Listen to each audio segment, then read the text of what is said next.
Welcome, Saints fans. Jaden here with another edition of the teams. The teams have just been released. We've got some fresh faces and some OGs that are back on the show tonight, and we'll discuss and obviously grab your thoughts regarding the team announcements. Sunday games make it a little bit harder for this week against the Demons. So let me introduce the crew for tonight, and also some exciting news regarding the show as well. So welcome, Pete. Alana, who's been on for quite a bit of time, and Jimmy as well. I'll chuck to the boys first, just to push you to the side a little bit, Alana, but we'll grab your thoughts in a second, guys, regarding our season. First time on the show, I always like to get an opinion, fresh in and what you're thinking is happening at the moment. But as I started with, we do have some exciting news regarding teams. All you guys know, we do come on Thursday night to discuss the ins and outs and our thoughts, but we've actually just signed up with a new sponsor just today in Southside Pizza. They are locals in Moorabbin. They're right around the corner from RSEA Park. They do online orders. They do deliveries as well. So what better way to sit down and enjoy our company than with a bit of a, margarita or Hawaiian. You guys, what's your go-to pizza? I'm a weirdo. So I chuck on all the weird stuff. Olives, anchovies, pineapple. Yeah, see, you're my kind of guy. That's the lot, absolutely. A bit of spice as well. What about you, Jimmy? I've got a lot of little barbecue chicken, I reckon. Absolutely. And Alana, I know you've got a nice little family. I feel like you'd have a pizza night every once in a while. Yeah, it's definitely a weekend for us. So it's got to be Hawaii, pineapple and pizza. Hawaiian for me. Perfect. A few comments already with Hawaiian all day. It must be. I thought the contrary was like it was. Pineapple doesn't go on pizza, but I disagree with that. So, as I said at the start, give them a little bit of a shout out. They do a really fantastic job. They're, as I said, are right around the corner from RSEA Park. So.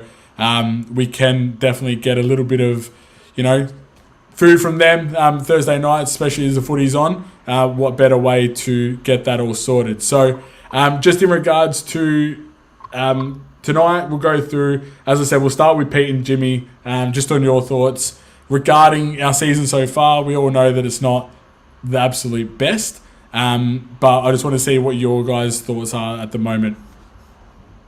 Yeah, I think before we go too far into it, there's a few comments just about getting an echo. I don't know which one of us is causing that. I think it's me. I'm just in the works that we're working that out now. Easy. Cool. Did you want us to hang 2 seconds while we check on that? No, you're all good. Go for it. You're fine. You sound good now. That's all right. We'll work through it. You guys go through it. I'll work out what's happening.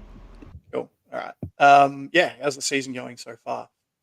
Probably not the way that we expected it to go, given sort of the bounce that we had last year with the first year under Ross. That said, I think keeping an eye on the young players that are coming through, there's a few statistics in terms of how we're playing that stack up really well against the competition. And there's a few individual performances that have probably dropped off rather than the team as a whole. It's probably below par, but there's some promising signs, maybe not for this year, but for what can possibly come, in the coming years. Yeah, absolutely. I think they're maybe even looking towards that stream now in regards to, is it, we look at the next sort of 2 to 3 years rather than focusing on the now, which, up in the air, some people like, some people don't like. Jimmy, share your thoughts with that one. Yeah, honestly, I agree with everything Pete said. I think it's been a very frustrating year, to say the least.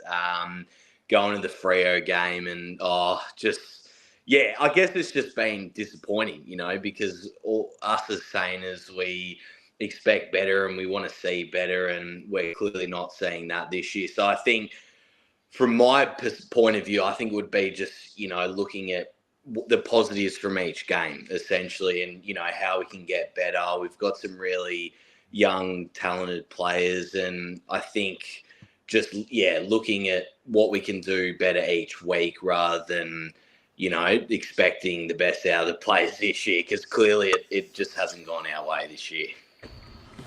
Absolutely. And I think, like, going to the football now, and I think a lot of viewers will sometimes agree with this as well, is at the moment it's probably not even really about wins and losses.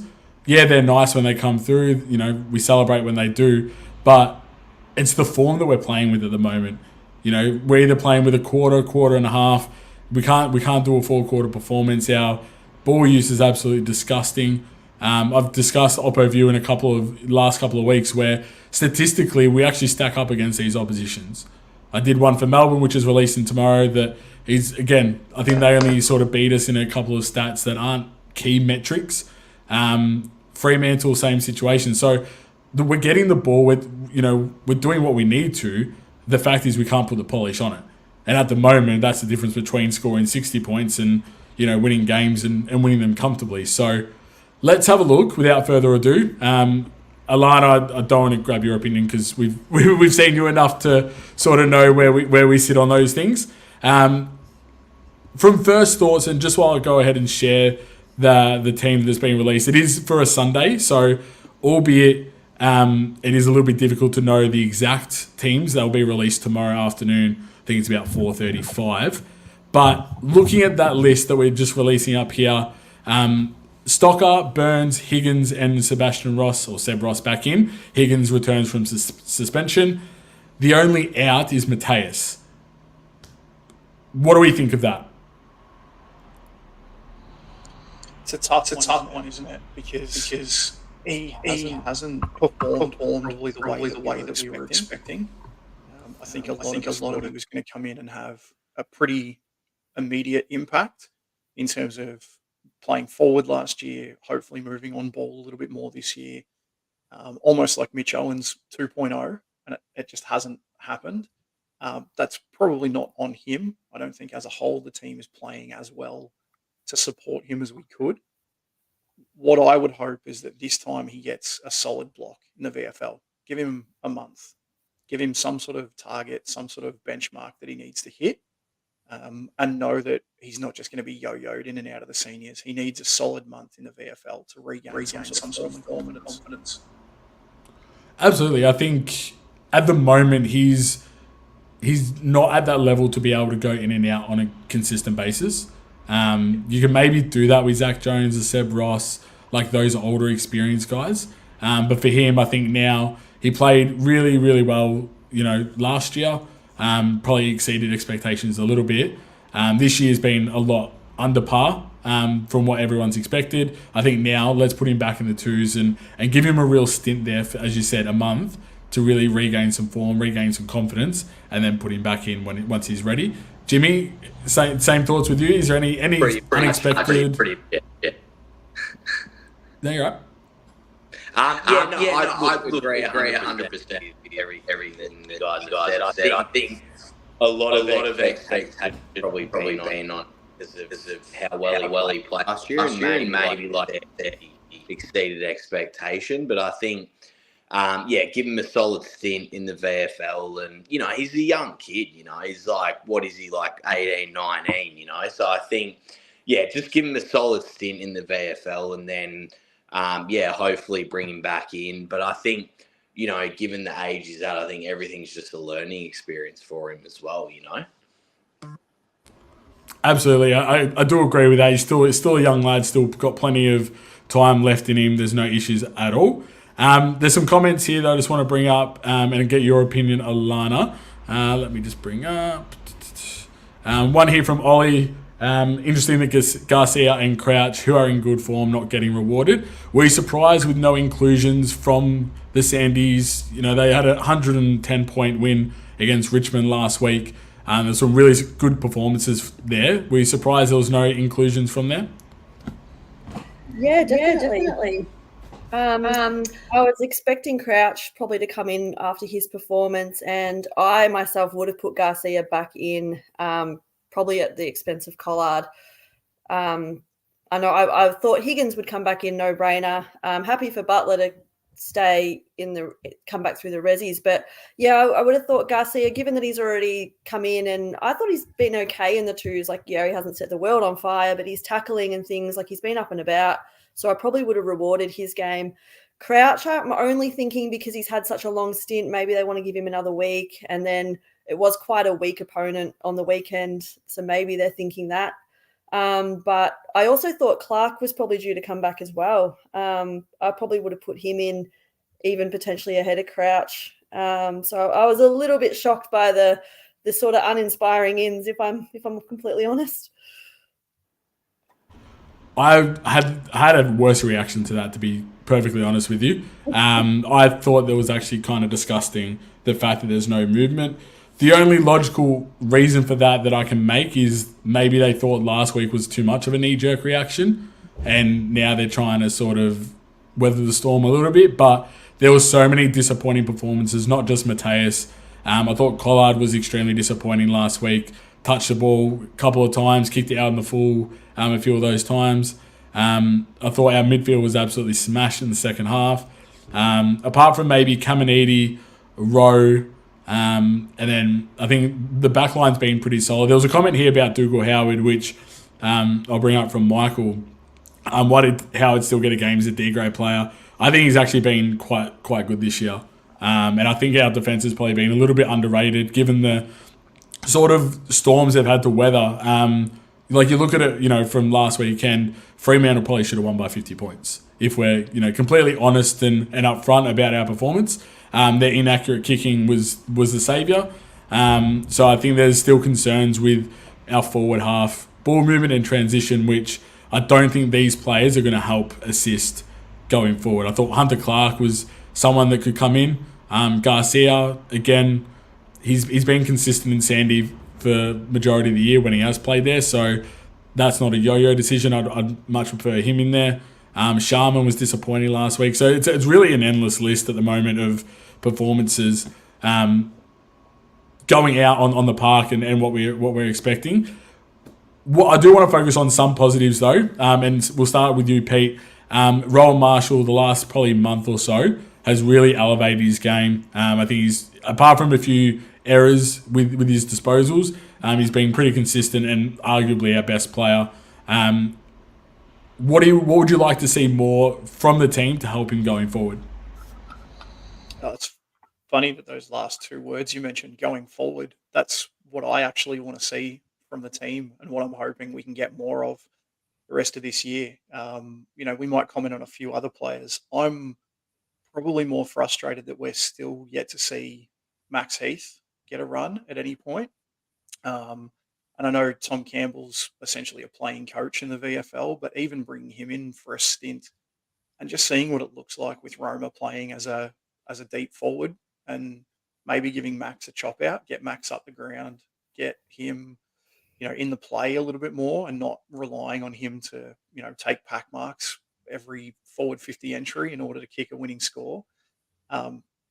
As far as the team as it's named and as it's lined up, I don't think you can ask anything else of Roma himself. What else can the team do, honestly, with the personnel that are in there and the people that are there? I don't think our midfield can do much more than they're doing because it's either a bunch of kids that are learning the game and learning the skills, or it's a bunch of players that we know what their level's at. Seb Ross, great player, has won best and fairest, but we know what his level's at now. Zach Jones has his moments. He's in and out of the team with injury and fitness, but we know what his level's at. And when you go and look at, fantasy scores, you look at disposals, you look at, who's carrying the ball for us. It's Hill, it's Naz, it's Sinclair, it's Riley Bonner's come in and playing off halfback. And it's these halfback wing outside types that are getting all the ball for us because we can't win it on the inside. And unfortunately, to answer your question, I don't think there's anything more we can do with the team as it's named. Absolutely. I couldn't agree more. And there's some comments here coming through.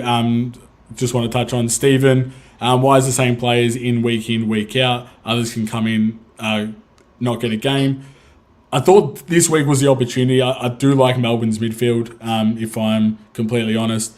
I thought Crouch was the perfect player to actually stop, Petrarca dominance or a Clayton Oliver dominance, Jack Viney, which has concerns for Sunday, which I'm sure everyone has the sort of same idea.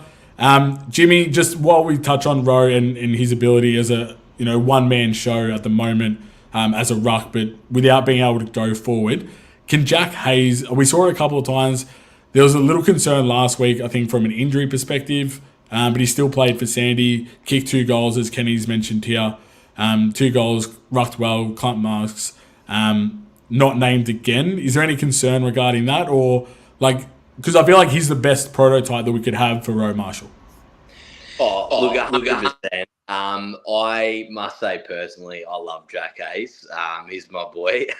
I just love watching him play. I think, he had a rough stint at the start, doing an ACL and being injured. And I don't know if there's any injury concerns around him now. But, yeah, I think just to help Marshall out in the ruck is, the most important things. And he can go up forward, have an impact. Because I think, we're putting Mitch Owens in the ruck with Marshall, and I just don't think, Owens isn't a ruck, So I think, having Jack Hayes in the team, he can just provide that extra help for Marshall, give us help down forward. And, I just think the team looks much better with Jack Hayes in it.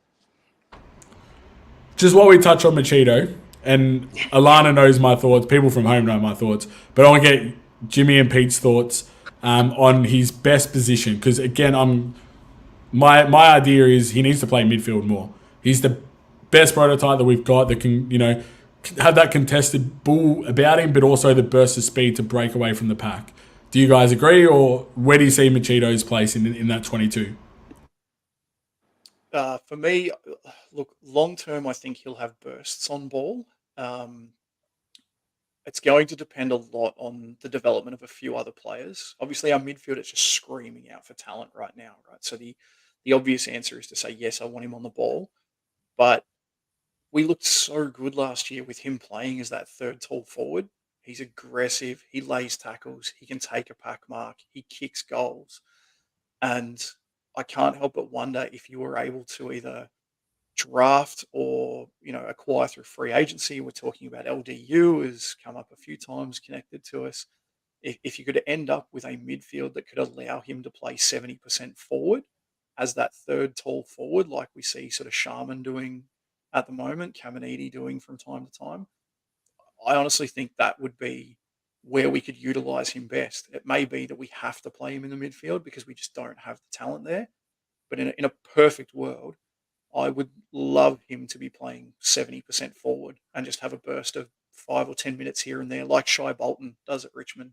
And just he could kick 50 goals a year. It'd be awesome. Jimmy, do you have the same thought process? What's your thoughts on Mitchie?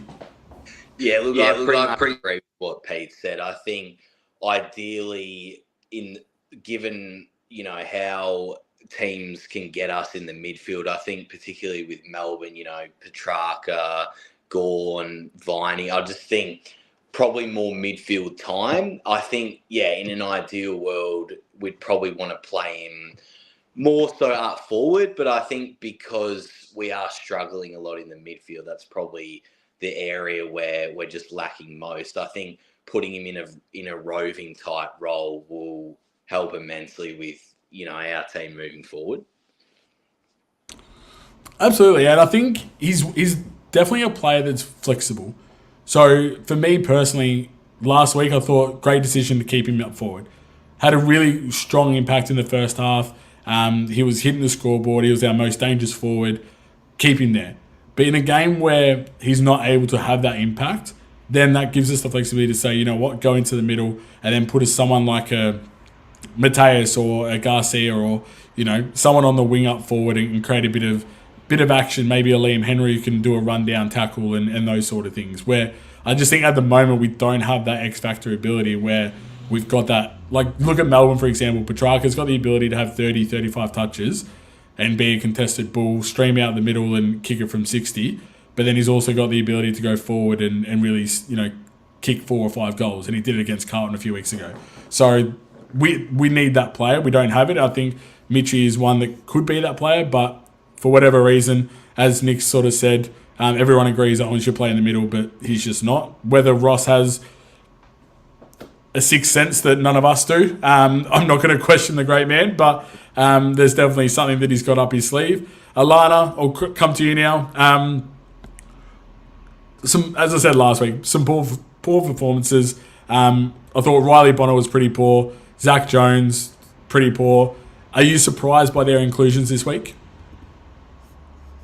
Yeah, I'm probably surprised by the lack of outs. Like, you know, I've been an advocate for Zach Jones as a sub, but he essentially came on and did nothing. Collard, as we touched on, did nothing. Cooper Sharman, don't really rate his game. Another one in Ben Patton. I don't know what his role is to come in as a defensive forward. I don't like it. Now that Stocker's come back in, that's where I would have had Patton, like presumably, but he's stuck playing this forward defensive role that did not work. I mean, Clark killed us and Ryan killed us, so that clearly was a fail. So I probably wouldn't have stuck with him either. There's a lot of changes you could make, but I don't know. Like you said, maybe it was too many changes based off the amount we made last week. So they wanted to keep it. Let's bring in our Burns and our Ross. Our regular guys. But I sort of feel like we've tried that. It hasn't worked. Like let's see what a Hunter Clark can bring in. But yeah, just a bit disappointed, I guess, with the changes. I couldn't agree more. Like, as you said, what's the harm now? Seasons, I like to be positive, but seasons on a knife's edge, and that knife is the faintest knife you could ever find. But what's the harm in bringing in a Hunter Clark who's really showed that when he is fit, he can have that poise, that sort of composure in the middle, really use the ball well. Brad Crouch, we know what we're going to get from him. He's an inside absolute bull. Then it allows more exposure on the outside for Naz, who I think's been extremely disappointing this year, just by what I have expectations of him. I don't think he's been horrible, but I think he could have been a lot better. Use Hill, Wilson, those sort of players, and really sort of free that up to then, especially this weekend up at the MCG, where there's a bit more sort of wing space and room to run. I thought there was a missed opportunity there. Bring up a comment from Kenny. I did say I was just in the middle of talking. Sorry, Kenny. Owens should play centre forward. Brute of a man, but know what Ross Lyon's up to with Machito. Liking him to Adam Goods. Do we think that's the case? Just touching on Kenny's comment there. Do you see Adam Goods 2.0? No, I don't think it's Adam Goods 2.0. I think I'd compare him to another player that Ross Lyons worked with in Nat Fife, and that's who Machito Owens should be emulating. He has that ability. He's got that talent. I think he ends up playing hopefully more forward of the ball. What I do want to, I guess, ask you guys, if I can throw a question back. We're talking about the season being on a knife's edge. Realistically, we're probably not winning the premiership this year, if we're honest with ourselves. It's a super tough ask. With the list as it is now, let's say we get LDU, and that's our big move in the off season. With the list that it is now, another year of development plus LDU, do we think we're a contender next year?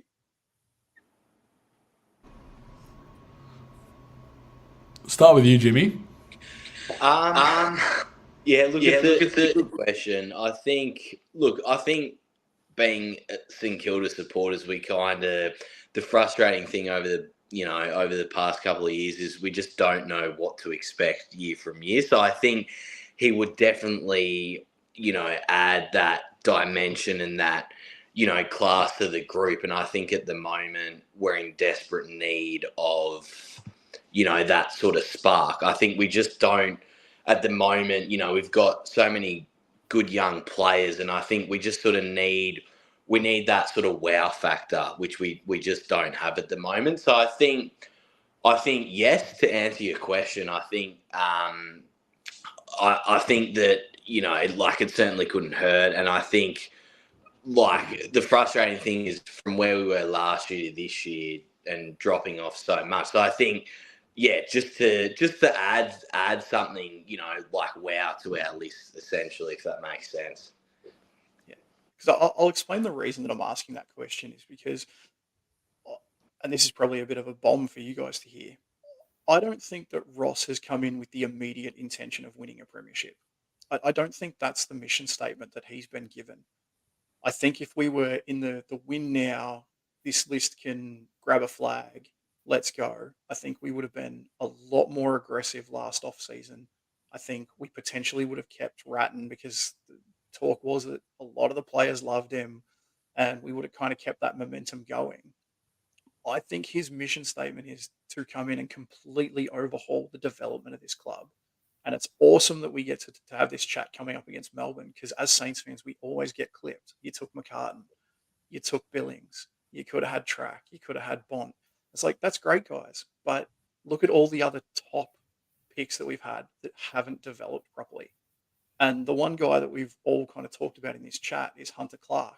And I don't think his development, he's had some horrible injuries and some things that have gone wrong. I'm of the opinion that I get the feeling his papers are stamped. And I don't think he's in Ross's plans. And I don't think Ross is planning to win now.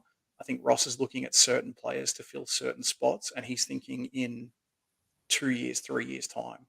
And so this is the sort of game where it's like, guess what? Darcy Wilson's going to play 80% on ball. And he's going to get plenty of midfield minutes. And we might throw the magnets around and you might see Josh Battle go to centre half forward and Cooper Sharman play as that intercepting defender again and see what that looks like for a couple of weeks. And Paddy Dow is going to get gassed again and he's not going to do anything in the last quarter, but they're going to grind him into the dirt and make him earn his spot. And I feel like this is sort of the week because we're probably going to get pumped, but this is kind of the week where as Saints fans, we need to reset our thinking as to what's actually happening here. Zoom out on the season, not get caught up in the fact that, we might lose this by 8 or 10 goals, but it's like if Darcy Wilson has 25 touches and kicks a goal, there's a guy that in 3 years' time will have 60 games under his belt and could be driving us towards top 4 in a premiership. And that's the stuff we need to focus on. Just before I jump to Alana, because I do see where you're coming from, and I agree to a certain extent. And obviously, for those that are watching at home, I'd love to hear your thoughts as well regarding Pete's sort of question and sort of analogy of going forward. Before I go to Alana, would that not mean the inclusions of Seb Ross and those likes don't happen if he's really looking forward to the future rather than the present? Yeah, it's a good counter question, I guess, as to why would you not then just bring in a bunch of kids? But I don't think that's ever been Ross's way, right? Like Ross has never, even when he took us over in 07, and it was kind of like we need to reset and rejuvenate, and certain players that were kind of in and out, guys like Jimmy Gwilt started getting games. We got Jason Graham, these guys came through, and I think it's very much the same thing. So, Naz isn't, as much as we love him and as mature as he plays, Naz is still a kid. Ryan Burns is still a kid. Darcy Wilson's still a kid. Max King's only 23, 24. And for all the criticism he copped, like I saw someone put a stat up the other day, like he's kicked more goals and taken more contested marks than Tom Hawkins did at the same age. And Tom Hawkins was playing in a team that was winning flags. So, it's not as though we're not going the Richmond Hawthorn route of just loading up on the kids and getting smashed. I think he's always still going to surround them with mature players to help them get through. And again, I might be completely wrong on this, but I fully expect that we will probably see those senior guys rotate through. No doubt Crouch will be in a couple of weeks, but I don't think it would be at the expense of Ryan Burns. It's probably going to come at the expense of a Zach Jones or a Seb Ross. And, it's the kids that have earned it are going to get through. And that's just what we have to accept. As frustrating as it is, I think, that statement from the club about, we think this group is capable of better. I don't think they meant Marshall and Steele and Crouch. I think they meant the kids underneath, and it was the development of those kids that was the problem. And that's where the change is going to come. Yeah, I like it. Alana, I want to get your thoughts and sort of go into the sort of conversation of last year. Did we really just overachieve, and now this year's more of a realization of where we actually are?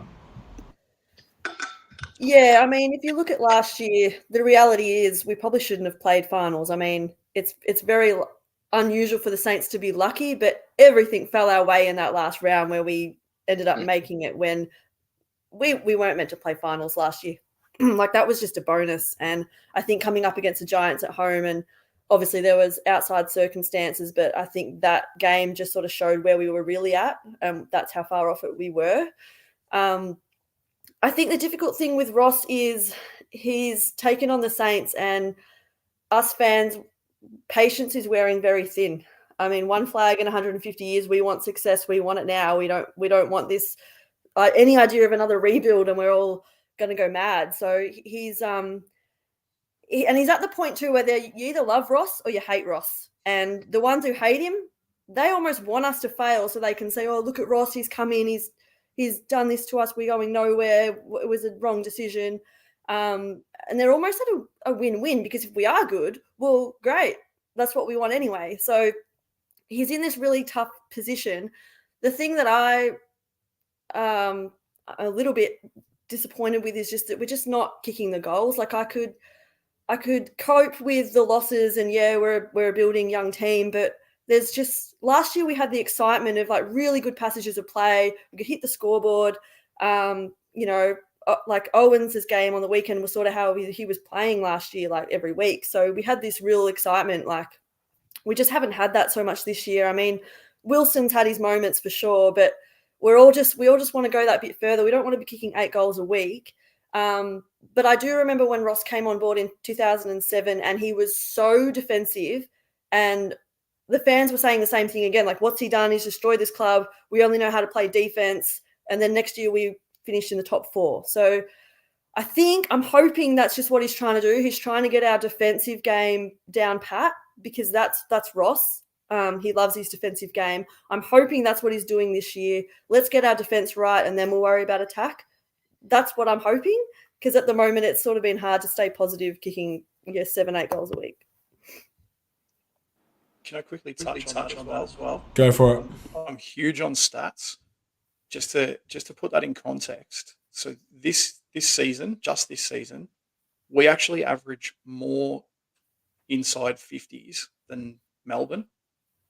So we get the ball inside 50 more often than Melbourne and Fremantle, who are both looking awesome this year. We've obviously got the bottom 3 teams covered, the Eagles, Tigers, and Roos.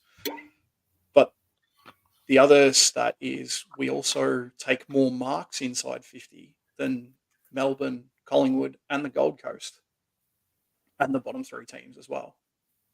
So for as much criticism as we give Ross for the style, and as frustrating as it can be, and as slow as we move the ball, our ability to get the ball to the forwards and to their advantage, and so that they can take a mark and have a shot at goal, is actually really good. The issue is that we just cannot kick. We're having plenty of shots at goal. Yeah. We're just not converting. If we were able to convert at the same rate in Port Adelaide, or if we were to have the same sheer weight of numbers things like Carlton do in terms of just banging through shots at goal, we'd probably be winning more games. We've lost what, 4 games by less than 30 or something in total. Probably even. I think it's 1 and 5 under 10. Crazy. And then you had Fremantle, which was 17. There's only been one bad game, and that was against the Dogs. Yeah. Like in all realistic, like in terms of scoreline only, that was the only game that at halftime everyone's like, yeah, all right, let's go home. Every other game we've been in, and I do agree with some of the points. I think the way he wants to play and the way we're playing is not sort of coinciding at the moment. I think everything is actually kind of working. It's just the lack of polish from the players. If they clean up just 20% better, not even 50%, just 20% better, we're scoring 80 points a game. We're scoring that 90 points. Our defense is, I think, in fine form at the moment. I don't think there's too many question marks. Whoever comes in does their job. The boys coming out, it's not the best. Turnovers, I mean, we had one last week, which was probably the sealer on the Freo victory with Bonner kicking out. But I think it's forward half of centre that the issue is at the moment, just in that transition game. And I mean, I want to go through some comments because it's actually brought out a bit of chat. what you've raised here, Pete. So I do like it. A lot of good calls. Dave agrees with you.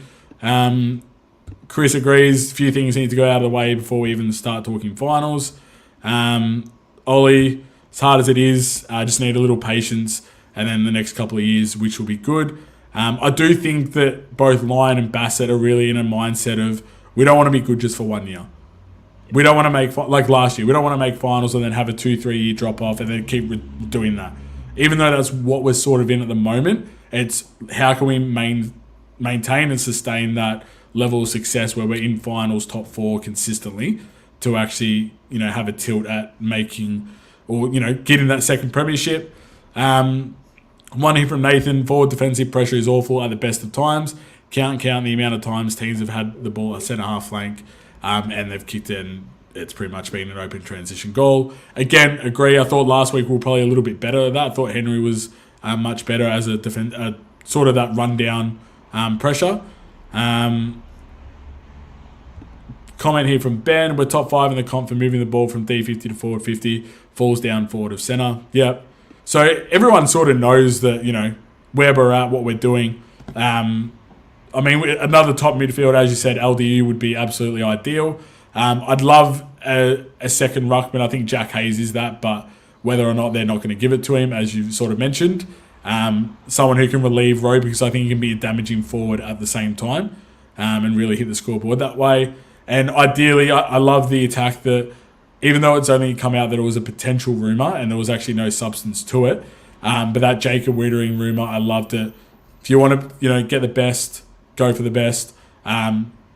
Is it a bit pricey? 100%. But if he was willing to sign that, that's defence locked up for the next, 5 years at a minimum with our current course. So I like where they're going. It is going to take time. But I think we all agree that, Ross is the guy. Form-wise, we haven't played that great, but there's definitely an outlook to look forward to going forward. I do just want to bring it back to the teams. Thanks for that question, though, Peter. I love that. Sort of gets our mind thinking outside of the box rather than just what's on the screen there. But this weekend, Sunday games, we do get the beauty of making a few big calls ourselves this week regarding potential outs. We've got the 4 ins, 1 out with Mateus. But who are the other 3 that are going to miss out this week? We'll start with you, Alana.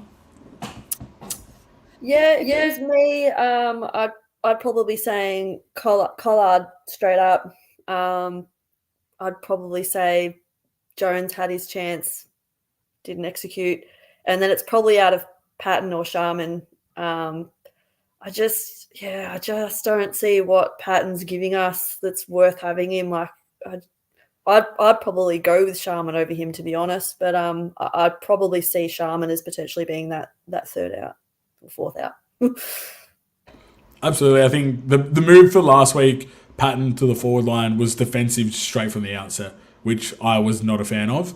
Again, I don't think we've got any issues defensively. I think we just need some more attacking options regarding that one. We'll jump up to you, Pete. Who are the 3 outs for you this week? And again, for those that are watching at home, share your thoughts on who's going to be omitted come tomorrow afternoon. Yeah, I'll give you a couple of options. In terms of who I think is going to go out, I think it's going to be Collard, I think it's going to be Patton, and I think it's going to be Sharman. Probably the 3. If it was me, I would probably drop Jones. I think Collard's in the same boat as Filippo in that he just needs a solid month of understanding what his role in the team is. So let him go get that. And the other one that I would drop is Bonner. And I know if you're an AFL fantasy coach, you're loving him because he just absolutely racks up the pill and he takes plenty of marks and he's got a nice long kick on him. But I feel like between him, Hill, Sinclair, Battle, Naz, we've got that spot covered, and I would prefer Sharman's flexibility. If we're going to play Sharman, play him in that role at halfback, because then you can always swing one of him or Battle forward if needed. It's interesting you mentioned that because I was sort of on the same path as you there in regards to, I think we've got too many on that back end that are just ball winners and ball users. He's got a good kick, but have we seen it this year? Maybe once or twice. We saw it a lot in pre-season, which we were excited about, but nothing that there's any substance in the season itself. Jimmy, what your thoughts this week for the outs? Yeah, I agree as well. I think Collard, Patton, and Sharman. I think the interesting thing with Kuba Sharman as well, I think noticing from last year and in previous years, I think, he was having more of an impact in games. Like he can take a very good mark. He was kicking goals. I think he's just sort of dropped off a bit. I think we've put him down back as well. So I think our forward line with Memory, King, putting, if Jack Hayes comes in there as well. So I think, unfortunately for him, he's in a forward line that is a little bit stacked, if that sort of makes sense at all. But, I mean, yeah, the other frustrating thing with Patton is we know he's a defender, yet he was playing in the forward line, which to me doesn't make a whole lot of sense. Maybe Ross has got his, views on that, obviously. But, yeah, I think it's frustrating with those players because we know that they're capable of so much more and they're being thrown in positions that just aren't suited to them. Absolutely. And I think for Sharman itself, just individually, him being thrown around between, forward, defence, he's played on the wing at times as well, there's not really any continuity for him. He doesn't know where his position is. He doesn't know where his best football is going to be. I think at VFL level, you can maybe afford to do that. At the moment, at AFL level, it's just not working for him. So I'd love to see him just knuckle down a position, whichever it is, whether it's forward or defence, and then that way you can really hone in on that craft. There's a few comments agreeing with a few of us. Collard, Patton and Jones from Wooden Spoon Data. Chris suggests Bonner, Patton and Jones. We've probably touched on that quite a bit. AJ's did the selectors forget about recalling Brad Crouch? We sort of mentioned that it hasn't sort of made a little bit of sense, but maybe after this week he'll be back in for the seniors. So ideally, I think if we can come away with, it's not even again about sort of win-loss, it's more about what's going to be, form-wise, how good are we going to play, the ball movement and that sort of thing. As I always like to do on these shows, sort of go through under the microscope and get a personal opinion on a player that we sort of expect a bit more from. I think this week it might be more selection related, it doesn't have to be, but and those that are watching at home, share your thoughts under the microscope. It sort of seems to be the same sort of players, which is a little bit disappointing. But we'll start with you, Jimmy. Who's under the microscope for you this week? All right, look, this is just sort of going out a little bit, but I think potentially Jack Sinclair. I think, you might be looking at me as, why are you saying Jack Sinclair? I think he was obviously injured at the start of the year, which obviously we understand, but I don't think he's fully gotten back to his best. Maybe shaving the mullet didn't help. But look, I think, we know he's capable of so much better, and he's obviously in our best team, but I think we want to see more from him because we know he's capable of it. Obviously, he's in our best team, and I think what helps as well is his leadership, and he can go into the midfield and create that sort of extra help for us there. So I think, without that sounding harsh to him, I think Jack Sinclair for me. Look, that's why I bring this up, because it doesn't have to be a selection call. It can be someone like a Sinclair who we're expecting just more of. And my sort of under the microscope is going to be something similar to that, which I'll touch on in a second. Chris has mentioned forward line coach. I think we're all calling out that one at the moment, Mr. Robert Harvey. Alana, who's under the microscope for you this week? For me, it's Liam Henry. I think, he played that game against Collingwood and we were all just like, oh, you beauty, what a steal. Like, this guy's a freak. But he's just sort of come in, and obviously he's come back from a hammy. He's going to take time, but I just want him to get back to his best and find some form and get his hands on the footy a bit more. He's just what we need, that X factor, so skillful. So let's get his hands on it as much as we can and get him involved, get him hitting the scoreboard. Let's get him back to his best. And it's not even like with him, he's that X Factor player. That's why we got him. He can light up the crowd. You'd really love him to, snap one from the boundary or, create like that run down play where then he can kick a 30 metre shot right in front. So that's what I expect to see from him. So I like that call. A few comments just before I go to you, Pete. AJ's mentioned Max King being under the microscope for the last 6 weeks. He has, but if we had a look at the Saturday night's game, the ball use to him was absolutely deplorable. Yeah. So I don't want to read out too much of Max King because I do feel like we judge him harshly. As Pete touched on before, his form is actually really, really good for his age and his games played. But our ball usage has to be better. If we can deliver it to him lace out and he's dropping marks, then 100% go for him. But if we're kicking it to him out in the full 4 times a game, what do you expect the guy to do? You can't do much about that. Let me have a look here. Sam's mentioned Sinclair Owens in the midfield. Give Ari Shawmaker a chance down back. I like the thought. I think Ari is just too similar to Wilkie and Battle. And I don't think we can have 3 of them. But again, I'm happy to be proven wrong regarding that one. Just before I jump to you, Pete, there's one here from Kenny, which I want to bring up. Just read a St Kilda supporter group. The word on the street is Lion won't pick Jack Hayes again and won't be offered another contract, hoping it's BS. Look, I'm 98% sure that is a bit of BS, to be upfront and frank with you, Kenny. And I think all St Kilda fans, we saw what he can do against North, albeit it was against North, but he just frees up that forward line just to be a lot better. So I wouldn't read too much into that, Kenny. Pete, who's under the microscope for you this week? For me, and it does relate to the selections, it's Jack Higgins. Jack Higgins has been suspended for a few weeks. If he wasn't suspended, we probably beat Hawthorn. I just had a quick look then. He's also our oldest and most experienced forward. He came across from Richmond because he thought he deserved to be playing in a team that was winning flags and that he was good enough to do that. And his junior football probably said that, maybe he should think that of himself. But you've been given Trevor Barker's number. You are a capable small forward. There's no reason that you can't kick a bag. And as we just saw with West Coast, if you can get Melbourne, and it's a Melbourne team without Jake Lever, if you can get them on the back foot and you can get them reeling and you can get some momentum going, and that's exactly what Jack Higgins is, then there's no reason we're not in with a chance. And so you owe us a win because you probably cost us that Hawthorn game, Jack. So step up. Love it. Absolutely love it because you're right. Doesn't get suspended. We probably even beat Fremantle, to be fair, because he can create those opportunities up forward as well. I'd love to see him throw a little bit more effort into his defensive game, especially with Butler out. I thought Henry, as I said earlier, did a really good job in that extra pressure up forward last week.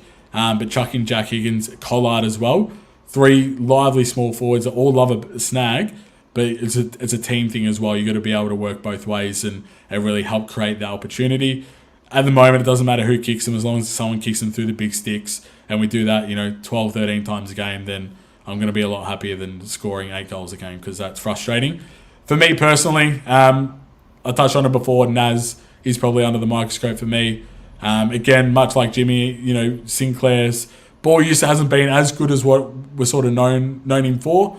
The leadership, Naz is still a young player, but I feel like he does carry a bit of leadership in regards to, how he played, leading from the front. I just love to see him get back to the basics and really just start to use his legs, use his, speed, athleticism, use the ball well, kicking it 30, 45 metres, just, lace out, and really creating that open space, especially at the G.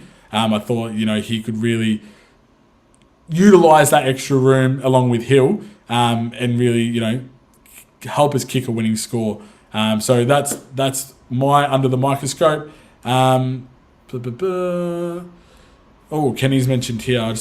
Just caught me off guard there. Sorry, guys. I'd love to see you 4 post a team, pretend you are the 4 selectors. I'd love to do that as well, Kenny, but unfortunately, time does not allow us to. We'd be here for hours if we did that. Maybe next week we'll sit down and list together a one combined team with the 4 of us that are on next week's show and provide that for you halfway through the season. Yeah. Sorry to jump in. Which week we have bye? Good Buys in a couple of weeks. So, look, I like your thinking there, Pete. Maybe that's the week we can have a sit down and go through what we think the ideal team is. But again, that wraps up for us tonight. Before we finish up, let's get a round table result this weekend, Sunday afternoon at the G. Hopefully it's a big crowd. I was a little bit disappointed by our Saints fans last week, Saturday night prime time. 19,000 at Marvel, which was extremely disappointing. I get it. Form hasn't been there, so why should we? But, if I was a player and walked out and saw, half or 3/4 of the stand empty, I'd be pretty disappointed. So let's try and get down there to the G. We don't play there that often. We'll start with you, Pete. Who's winning this game, and what are your thoughts leading up to that? I'm going to put my optimistic hat on. I'm going to say that last week wasn't a fluke. Melbourne are on the back foot. They'll come out firing, but our form stacks up. We just have to convert. I'm going to say Snags kicks a bag. Saints get up by 10 points. He's put the pressure on him, and he's believing he's going to deliver. I like it. Alana, your thoughts this week against the D's?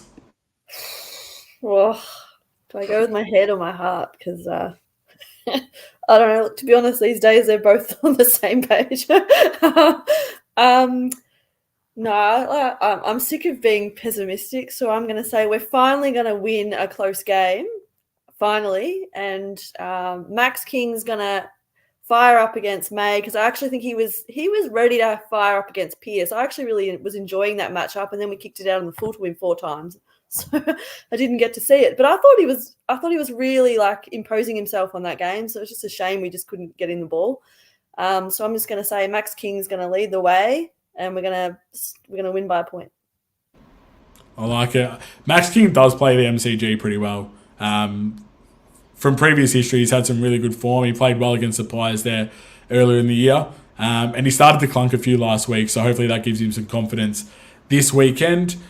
Jimmy, jump to you lastly, mate. What's your thoughts this weekend? Oh, look, mate, I don't like to be a pessimist either. Look, I think if we are a chance, realistically, I think we need to start well, because I think last week we did start well. I think Machito kicked a few early.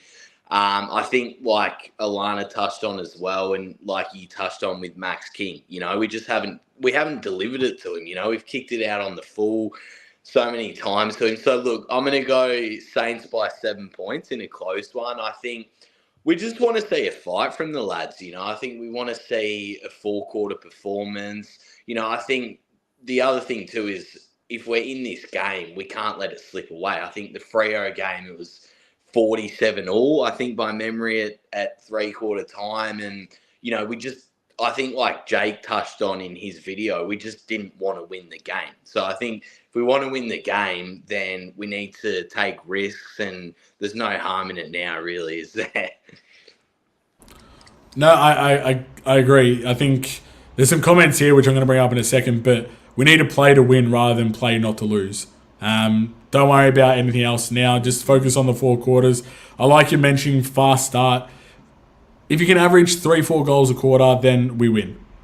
That's the way I see it. I think our defence, as I've mentioned multiple times, is more than stacking up in the competition. I think we're top 6 in defence at the moment, so that's the issue. Let's start kicking a winning score. We're not going to win games by kicking 60 points. You may win 1 or 2, but that's about to be it. Chris has mentioned Melbourne 73, Saints 85. If I'm going to be honest with you, Chris, if Saints score 85 points, I'll run the MCG. That's the way we're going at the moment. Don't hold me to that. I'm not running on the MCG. And another one here from Wooden Spoon. Saints get the W. Think defence smothers them. Think we'll see a Saints 75, Melbourne 48. So I think for me, midfield's key. I touched on it in my overview, as I mentioned, comes out tomorrow. Their midfield's actually extremely dominant. I think it's arguably the best midfield in the competition, apart from maybe Port, in regards to their ball winners and their ball users, and the dangerous with Petrarca. I think Saints fans, Peach touched on it earlier, Saints fans know all well, too much compared to anyone else, how damaging he can be, and the comparisons we always see each time we come up against them. I just want to see us kick a score. I don't care about the win-loss. You know, if we win by 10 points but we lose 100 to 90, I'm happy with that. That's a change in method, a change in form of what we're trying to do, and a bit more polish to our work. But I'd hate to lose, even win, 60 to 58. That's going to be a boring game. And we're going to get lucky, or if we lose by 10 points again, we're in that mindset, we're close, but we're just not close enough. So really want to come and see us attacking, really scoring the ball, moving the ball well, and scoring with great freedom. I think we touched on it a few weeks ago that we're sort of the one club that opposition can score easily against us, but when we score, we've got to work our asses off for it. So I'd love that to sort of change as well. So hopefully we can get down there. As I mentioned, there's been a few comments, but crowd disappointed last week. Get down there on Sunday afternoon. Rug up because it might be bloody cold. But go see the boys and get behind them, and hopefully we can get a great win. Thanks for everyone that has watched at home. Do appreciate your support each week and your comments. It creates great conversation. To you three guys, Alana as always, but also Pete and Jimmy, thanks for joining me tonight. It's been a pleasure. Thank as always, go the mighty Sainers. Go the Sainers. Thanks.